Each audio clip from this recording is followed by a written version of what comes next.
Post title: 8 Mistakes Men Should Avoid During Divorce. 1. Generosity.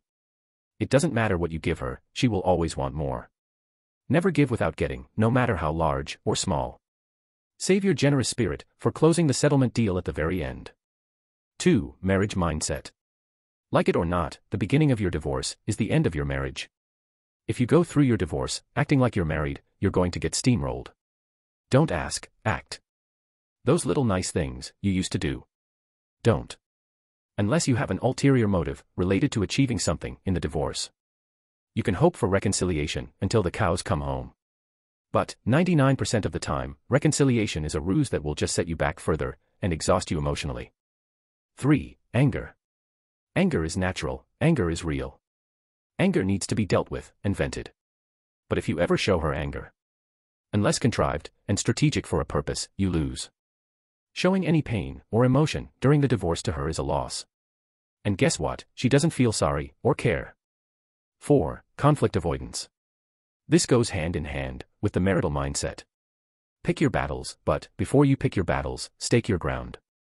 Creating some conflict early on and pushing back will have the effect of reducing conflict later on.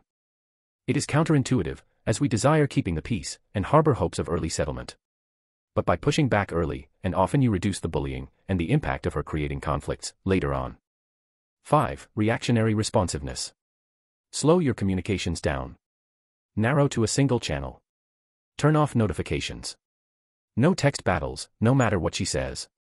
You don't need to respond to anything that is not the business of the divorce. If you do need to respond, be measured, and do so after a cooling off period. True emergencies are few and far between. 6. Financial surrender. It's easy to think we can buy ourselves out of the pain and get things done. While financials are a great lever, by giving away the farm early, you lose your leverage. Additionally, we often toss our financial future out the window. Do not do this. Financial negotiations in divorce are positional. This means that if you start with a fair offer, you will end at less than a fair result. If you start with a generous offer, you will get an even less fair result. Counterpoint: making a first best offer, which is more than she is strictly, legally entitled to, and clearly indicating it. Only goes down from there can work in some circumstances. 7. Appeasement. Giving in to aggressors only makes them more aggressive. Rewarding shitty behaviors by engaging only encourages more and shittier behaviors. Giving up ground in the house, time with the kids, money, anything like that, without an exchange or too early on, only indicates weakness, and it's hard to recover from it. Edit: hand in hand with this is guilt.